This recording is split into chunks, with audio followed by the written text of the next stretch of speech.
Hey everyone, welcome back. Today we are going to go behind the scenes. We're going to explore how we actually study cybercrime. And I will give you a hint, it's not simple. Think of it like a giant puzzle. You can't solve it with just one piece. You need a whole team of experts.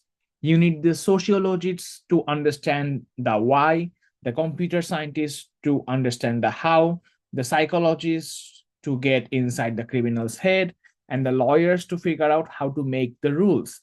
It's a massive team effort.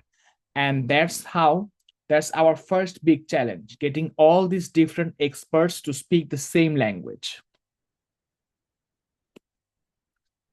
So, what's in our cybercrime fighting toolkit? It depends on what we are looking for. To understand victims, we do the most logical thing. We talk to them. We use surveys and interviews to hear their stories and understand the real world impact. To understand the tech, our researchers put on their digital lab coats. They dissect malware to see how it works and hunt for vulnerabilities before the bad guys find them. To understand criminals, we go undercover digitally. We study dark web forums and leaked chats to see how these groups operate. It's like being a digital anthropologist observing a hidden tribe. To understand motivation, we turn the classic question why. Is it for money, power, ideology, or just for the thrill? Criminology helps us explore the roots of this behavior. And to stay ahead, we use cyber threat intelligence or CTI. Think of it like a global weather forecast for cyber attacks, trying to predict where the next storm will hit. Okay, here is the core problem. How do we measure something that's designed to be invisible? Our first instinct is to look for police reports, but that's like trying to understand an iceberg by only looking at the tip. Why is it so tricky? First, a ton of cybercrime is never reported. People are embarrassed or companies are afraid of bad publicity. This is the dark figure of crime, the huge invisible part of the iceberg underwater. Second, the data can be inconsistent. And here's a brain teaser for you. If a police department gets more funding for its cyber unit and suddenly the number of reported cybercrime goes up, does this mean there's more crime? Or does it mean they got better at finding it? It's a classic data puzzle. So there's challenges with police reports. Using official police data to measure cybercrime is problematic because of inconsistency. Cybercrime categories differ across departments, state, and countries.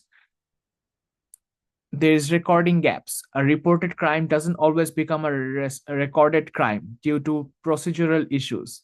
The dark figure of crime, many, if not most, cybercrimes are never reported, and potential bias. Do more police resources lead to less crime, or do they just lead to more crime being discovered? The data can be misleading. So, if the police reports are tricky, why not just ask people directly with surveys? Great idea, but this has its own set of traps. Imagine you want to find out America's favorite pizza topping. If you only survey people at a pineapple on pizza convention, you are going to get very skewed results. That's the challenge of a representative sample. Then there's trust. If you are a company that just had a massive, embarrassing data breach, you are going to be totally honest on an anonymous survey? Maybe, maybe not.